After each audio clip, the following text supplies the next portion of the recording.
మా latest videos కోసం మా ఈ తెలుగు న్యూస్ ఛానల్ సబ్స్క్రైబ్ చేసి గంట సింబల్ యాక్టివేట్ చేసుకోండి. ఈ రోజే ఉగాది. ఈ ఉగాది రోజు సాయంత్రం 6 నుండి 12 గంటలలోపు గుమ్మం పక్కన ఈ ఆకును పెడితే రాత్రికి రాత్రే మీ కష్టాలు తీరిపోతాయి, మీ జాతకం మారిపోతుంది. ఉగాది రోజు గుమ్మం పక్కన ఈ ఆకు పెడితే సాక్షాత్తు లక్ష్మీదేవి మీ ఇంటిలో అడుగు పెడుతుంది, మీ ఇంటిలో కనకవర్షాన్ని కురిపిస్తుంది. ఉగాది రోజు నుంచి కొత్త సంవత్సరం ప్రారంభమవుతుంది. ఈ సంవత్సరం అంతా లక్ష్మీదేవి అనుగ్రహం మీపై, మీ కుటుంబంపై ఉండాలంటే మీరు కొన్ని పనులు చేయాలి. ఉగాది రోజు చేసే పూజ చాలా విశేషమైనది.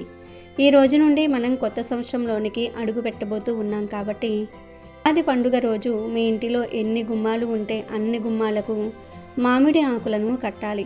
ఉగాది పండుగ రోజున ఇంటి గుమ్మాలకు మామిడి ఆకులు లేకపోతే మీ ఇంటిలోనికి దేవతలు అడుగు పెట్టరు. గుమ్మాలకు తోరణాలు కట్టడం వల్ల మనం దేవతలను మనస్ఫూర్తిగా ఇంట్లోనికి ఆహ్వానించినట్లుగా అవుతుంది. ఉగాది రోజు ఖచ్చితంగా ఇంటి ప్రధాన గుమ్మానికి మామిడి ఆకులను కట్టాలి. అలాగే కుదిరితే వేప ఆకులను కూడా కట్టాలి. గుమ్మానికి తోరణాలు కట్టినప్పుడు కొంతమంది గుమ్మంపై నిలబడి తోరణాలు కడతారు. అది చాలా పెద్ద తప్పు. గుమ్మాన్ని లక్ష్మీ స్వరూపంగా భావిస్తాము. గుమ్మంపై కూర్చోవటం, నిలబడటం వంటివి చేస్తే మన ఇంట్లోకి దరిద్రం వస్తుంది, లక్ష్మీదేవి అలిగి వెళ్ళిపోతుంది. ఉగాది రోజున గుమ్మం దగ్గర ఎలాంటి అమంగళకరమైన పనులు చేయకండి. గుమ్మాన్ని చాలా పవిత్రంగా భావించి పూజించాలి. అలాగే ఈ ఉగాది రోజున గుమ్మానికి పూజలు చేసి ఒక ఆకును గుమ్మం పక్కన పెట్టాలి. ఉగాది రోజు ఈ ఆకును గుమ్మం పక్కన పెడితే మీ కష్టాలన్నీ కూడా తీరిపోతాయి, మీకు ఉన్న దరిద్రం పోతుంది, మీ దశ మారిపోతుంది. మీ ఇంటికి ఉన్న వాస్తు గ్రహదోషాలను ఈ ఆకు తొలగించేస్తుంది. ఈ ఆకును గుమ్మం పక్కన పెట్టడం వల్ల మీ ఇంట్లోకి లక్ష్మీదేవి డబ్బు మూటతో అడుగు పెడుతుంది. ముఖ్యంగా ఉగాది రోజున గుమ్మం దగ్గర కొన్ని పనులు చేయటం వల్ల లక్ష్మీదేవి త్వరగా మీ ఇంటికి ఆకర్షితురాలవుతుంది. గుమ్మాన్ని శుభ్రం చేసిన తర్వాత ఒక రాగి చెంబులో కొన్ని నీళ్లు పోసుకొని అందులో అత్తరు, గులాబీ వాటరు పోసి ఆ నీళ్లను గుమ్మంపై చల్లాలి. అలాగే గుమ్మానికి బొట్టు పెట్టి గుమ్మానికి 2 వైపులా పద్మ ముగ్గు వేయాలి. గుమ్మంపై ఏవైనా పువ్వులు పెట్టాలి. తామర పువ్వులు మీకు అందుబాటులో ఉంటే వాటిని గుమ్మంపై పెట్టండి, లేదా గులాబీ, చామంతి, బంతి పువ్వులను గుమ్మానికి పెట్టండి. మీ ఇంటిలో ఆడపిల్లలు ఉంటే ఈ ఉగాది రోజున వారి చేత గుమ్మానికి పూజలు చేయించండి. మీ ఇంటి ఆడపిల్ల ఇంటి గుమ్మానికి పూజలు చేయటం వల్ల లక్ష్మీదేవి త్వరగా ఆకర్షితురాలవుతుంది. అలాగే మీ కూతురు భవిష్యత్తు కూడా చాలా బాగుంటుంది. ఉగాది రోజు సాయంత్రం పూట కూడా ఈ విధంగా గుమ్మం దగ్గర పూజ చేసుకోవచ్చు. ఇక ఈ ఉగాది రోజు సాయంత్రం గుమ్మం పక్కన ఏ ఆకు పెట్టాలో ఇప్పుడు మనం ఈ వీడియోలో తెలుసుకుందాం. అంతకన్నా ముందు మా వీడియో నచ్చితే లైక్ చేసి షేర్ చేయండి. అలాగే మా ఛానల్ని కూడా సబ్స్క్రైబ్ చేసుకుని మాకు సపోర్ట్ చేయండి. అలాగే జై శ్రీరామ్ అని కామెంట్ చేయండి. ఇక వీడియోలోకి వస్తే ఈ ఉగాది రోజున ఎట్టి పరిస్థితుల్లోనూ కూడా తప్పుడు పనులు చేయకూడదు. అలా చేయటం వల్ల లక్ష్మీదేవికి కోపం వస్తుంది, ఇల్లు వదిలి వెళ్ళిపోతుంది, ఇంటిలో రూపాయి కూడా మిగలదు. ఉగాది అనేది ఒక పవిత్రమైన పుణ్యదినం. ఈ రోజున కొత్త పనులు ఏవైనా ప్రారంభిస్తే అందులో విజయాలు కలుగుతాయి. ఉగాది రోజు మాత్రం ఉదయాన్నే లేవాలి. సూర్యోదయానికి ముందే లేస్తే ఇంకా మంచిది. ఈ పండుగ రోజు మద్యము, సిగరెట్టు, మాంసాహారం వంటి వాటికి దూరంగా ఉండాలి. వంటల్లో ఉల్లి, వెల్లుల్లి ఉపయోగించకూడదు. ఇతరులతో గొడవలు పడకూడదు. చిరిగిపోయిన లేక మాసిపోయిన బట్టలను వేసుకోకూడదు. ఖచ్చితంగా కులదైవాన్ని పూజించుకోవాలి. ఉగాది పండుగ రోజు ఆనందంగా ఉండేందుకు ప్రయత్నించాలి. ఆ రోజు మీరు ఎంత ఆనందంగా ఉంటే ఏడాదంతా అలానే సాగుతుంది. భార్యాభర్తలు ఈ రోజున కలిసి నిద్రించకూడదు. ఇంటిలో గొడవలు పడకూడదు. ఉగాది రోజు కుటుంబ సభ్యులంతా కూడా కలిసి పూజ చేస్తే మంచిది. చెడు ఆలోచనలకు, చెడు పనులకు ఎంత దూరంగా ఉంటే అంత మంచిది. ఈ సంవత్సరం అంతా కలిసి రావాలంటే మీరు ఈరోజు ఆనందంగా ఉండాలి. కోప ద్వేషాలకు దూరంగా ఉండాలి. ఉగాది పండుగ రోజు కొంతమందికి కొత్త గొడుగును కొనుక్కునే అలవాటు ఉంటుంది. అలా చేయటం వల్ల చాలా మంచిదని, ఉగాది పండుగ రోజు కొత్త గొడుగులు కొంటే ఇంట్లో డబ్బులు నిలుస్తాయని పురాణాలు చెప్తూ ఉన్నాయి. అలాగే పూర్వం పెద్దలు విసనకర్రను ఉగాది రోజే కొనుక్కునేవారు. అలాగే కొత్త బట్టలు, కొత్త ఆభరణాలను ఉగాది రోజు కొనడానికి ఇష్టపడేవారు. ఇలా చేయటం వల్ల వారింట్లో ధన ధాన్యాలు వృద్ధి చెందుతాయని నమ్మేవారు. తెలుగు సంవత్సరంలో తొలిగా వచ్చే పండుగ ఉగాది. ఈ మొదటి పండుగను వీలైనంత వరకు ఆనందంగా నిర్వహించుకోవటం చాలా మంచిది. శ్రీరాముడు ఇదే రోజు అయోధ్యలో పట్టాభిషిక్తుడయ్యాడని కూడా చెప్తూ ఉంటారు. అంతేకాదు విష్ణుమూర్తి మత్స్యావతారాన్ని ధరించి సోమకుడు అనే రాక్షసుని సంహరించి వేదాలను రక్షించిన రోజు ఉగాది రోజే అని ప్రతీతి. ఉగాది రోజున పూజ ప్రారంభించే ముందు వినాయకుడికి పూజలు చేయాలి. ఉగాది రోజున వినాయకుడిని ఆరాధిస్తే మంచి ఫలితాలు కలుగుతాయి. ఉగాది రోజు ఇంటి బయట తలుపుపై కానీ గోడలపై కానీ స్వస్తిక్ గుర్తు వేయాలి. పసుపుతో స్వస్తిక్ గుర్తు వేసి కుంకుమ బొట్లు పెట్టాలి. ఉగాది రోజున ఇంటి ముందు ఇలా స్వస్తిక్ గుర్తు వేయటం వల్ల మంచి జరుగుతుంది. ఎలాంటి చెడు మీ ఇంట్లోనికి ప్రవేశించదు. అలాగే ఉగాది రోజు చెట్లను నరకటము వంటి పనులు అస్సలు చేయకూడదు. పదునైన వస్తువులను చాలా దూరంగా ఉంచుకోవాలి. ఉగాది రోజున మంగళకరమైన పనులు చేయటము మంచిది. దాన ధర్మాలు చేయటం వల్ల స్వర్గలోక ప్రాప్తి కలుగుతుంది. ఇక ఈ ఉగాది రోజు సాయంత్రం పూట ఖచ్చితంగా దీపారాధన చేసుకోవాలి. ఉగాది రోజు వినాయకుడిని లక్ష్మీదేవిని ఆరాధిస్తే ఈ సంవత్సరమంతా మీకు తిరుగనేది ఉండదు. లక్ష్మీదేవి పటం దగ్గర చిల్లర కాయిన్స్ను పెట్టి ఉంచుకోవాలి. ఇక ఈ రోజున గుమ్మం దగ్గర ఒక ఆకును పెట్టి ఉంచాలి. అది ఏ ఆకు అంటే జిల్లేడు ఆకు. గుమ్మం దగ్గర జిల్లేడు ఆకును పెట్టడం వల్ల మీ జీవితం మారిపోతుంది.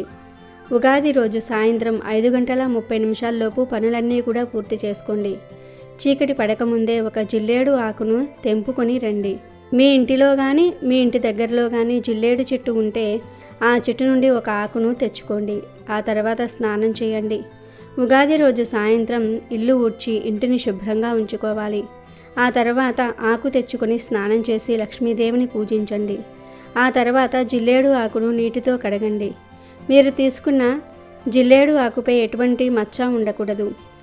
ఆకును శుభ్రం చేశాక ఆ ఆకును ఇంటి ప్రధాన గుమ్మం దగ్గర పెట్టండి. ఆ ఆకుపై బియ్యపిండితో పద్మ ముగ్గు వేసి దానిపై పసుపు కుంకుమ వేయండి. అలాగే ఆ ఆకుపై ఒక నిమ్మకాయను పెట్టండి. పచ్చి నిమ్మకాయ లేదా పసుపు నిమ్మకాయ, ఏ నిమ్మకాయ అయినా సరే ఈ పరిహారంలో వాడవచ్చు.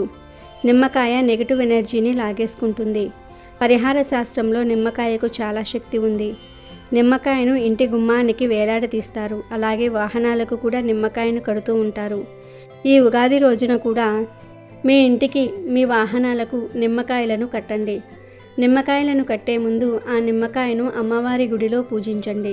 లేదా మీ ఇంటిలో అమ్మవారి పటం ఉంటే ఆ పటం దగ్గర నిమ్మకాయను పెట్టి 3 సార్లు ఓం దుర్గాయే నమః అని అనుకుంటూ కుంకుమను ఆ నిమ్మకాయలపై వేయండి. ఇంటి గుమ్మానికి ఒకటి, మీ ఇంటిలో ఎన్ని వాహనాలు ఉంటే అన్ని వాహనాలకు నిమ్మకాయను కట్టండి. ఈ విధంగా చేస్తే ఈ సంవత్సరమంతా వాహన ప్రమాదాలు జరగవు. ఒకవేళ జరిగినా అంత ఎక్కువగా గాయాలు అవ్వవు. నిమ్మకాయకు అంతటి శక్తి ఉంది. అలాంటి నిమ్మకాయను గుమ్మం పక్కన పెట్టిన ఆకుపై పెట్టడం వల్ల మీకు మీ ఇంటికి ఉన్న దోషాలు తొలగిపోతాయి. నిమ్మకాయ పెట్టిన తర్వాత 4 లవంగాలను తీసుకోండి. నిమ్మకాయ చుట్టూ 4 లవంగాలను పెట్టండి. లవంగాలు కూడా చాలా శక్తివంతమైనవి. లవంగాలను పరిహారంలో ఉపయోగించటం వల్ల వాస్తు గ్రహ దోషాలు తొలగిపోతాయి.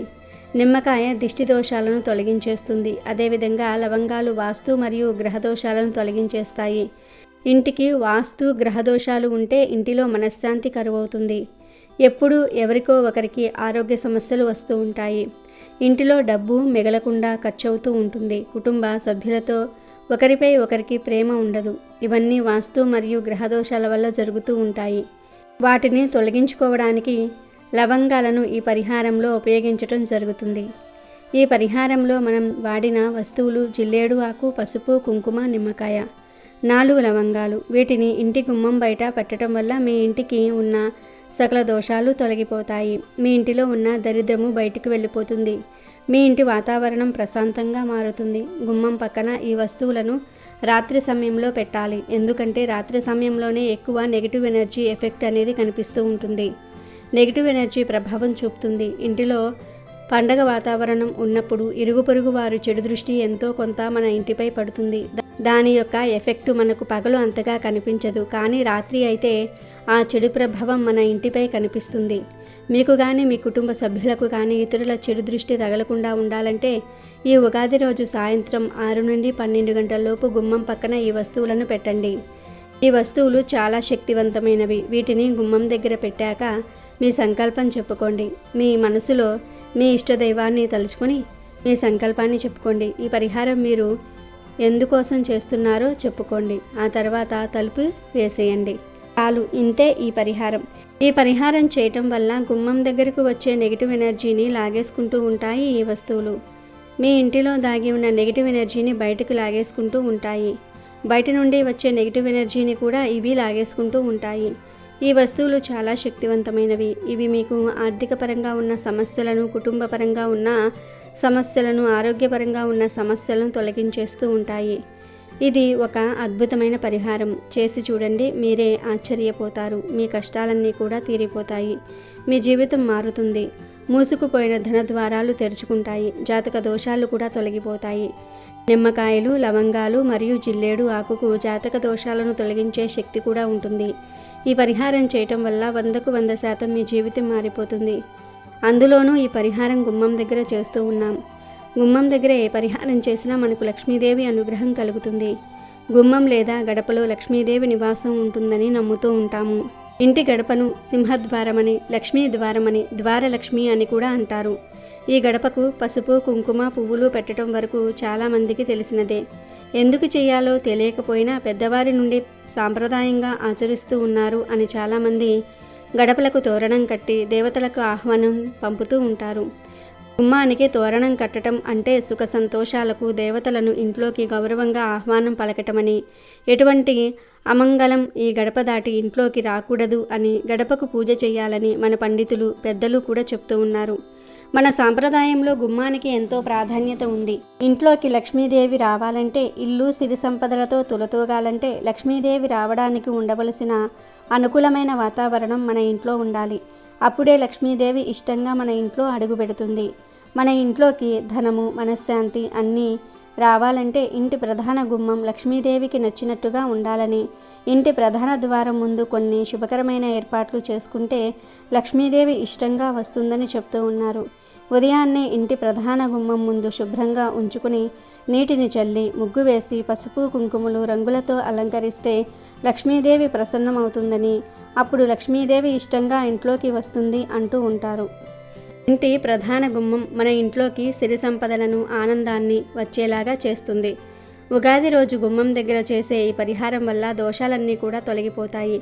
ఇంట్లోకి ఐశ్వర్యం వస్తుంది. ఇక గుమ్మం దగ్గర పెట్టిన వస్తువులను మరుసటి రోజు ఉదయాన్నే లేచి తీసి బయటపడేయండి. ఎవరూ తిరగని ప్రదేశంలో కానీ, చెట్లు బాగా పెరిగిన ప్రదేశంలో కానీ, ప్రవహించే నీరులో కానీ వీటిని పడేసి వెనక్కి తిరిగి చూడకుండా ఇంటికి వచ్చేయండి. ఆ తర్వాత కాళ్ళు చేతులు కడుక్కొని ఇల్లు గుమ్మాలను శుభ్రంగా ఊడ్చి స్నానం చేసి పూజ చేసుకోండి. ఈ పరిహారాన్ని నమ్మకంతో చేయండి. తప్పకుండా ఫలితాలను పొందుతారు. కనుక ప్రతి ఒక్కరూ ఉగాది రోజు సాయంత్రం 6 తర్వాత ఏ సమయంలోనైనా ఈ పరిహారాన్ని చేయండి. మీకు ఉన్న కష్టాలను, దరిద్రాన్ని తొలగించుకోండి. కొత్త సంవత్సరంలో ఆనందంగా జీవించండి. పూర్వం ఒకప్పుడు వ్యాసుడు అనగా మార్కండేయుడు మొత్తం భారత కథను జైమినికి వినిపించాడు. అయినా కూడా అతనిలో కొన్ని సందేహాలు మిగిలిపోయాయి. దాంతో జైమిని వ్యాసుడి దగ్గరకు వెళ్ళి, మునీంద్ర, భారతం విన్న తర్వాత కూడా నాకు కొన్ని సందేహాలు ఉన్నాయి, వాటిని తీర్చు అని అడుగుతాడు.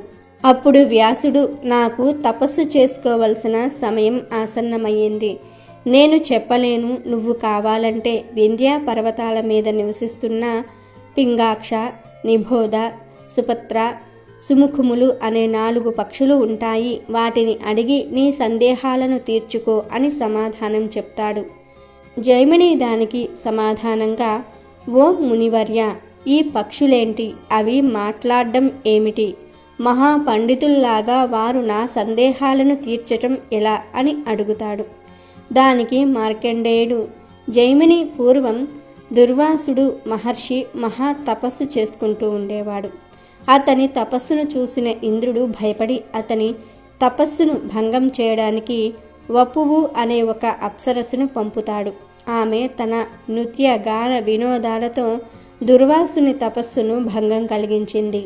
దాంతో దుర్వాసురుడు ఆగ్రహించి, ఓసి, నువ్వు నా తపస్సును భంగం కలిగించావు కాబట్టి నువ్వు ఒక కంకపక్షి అనగా గ్రద్దగా జన్మిస్తావు అని శపిస్తాడు. ఆమె వెంటనే దుర్వాసుని కాళ్ళ మీద పడి, నేను చేసిన అపరాధానికి మన్నించి శాప విముక్తి ఎలా కలగాలో తెలుపమండి అని కోరుకుంటుంది.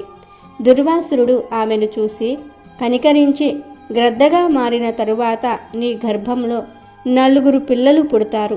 అప్పుడు అర్జునుని బాణం దెబ్బ తగిలిన తర్వాత నువ్వు మరణించి నువ్వు నిజ రూపం దాల్చుతావు. అప్పుడు స్వర్గానికి చేరుకుంటావు అని అనుగ్రహిస్తాడు.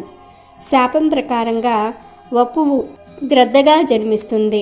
మందపాల పుత్రుడైనటువంటి ద్రోణుడు అనే వానితో వివాహం చేసుకొని 14 సంవత్సరాల వరకు కాపురం చేస్తుంది. 14వ ఏట గర్భవతిగానే ఉండగా భారత యుద్ధానికి వెళ్తుంది. పైనుండి గ్రద్ద యుద్ధాన్ని చూస్తూ ఉండగా అర్జునుడు ప్రయోగించిన బాణాల్లో ఒకటి వచ్చి ఈ గ్రద్దకు తగులుతుంది.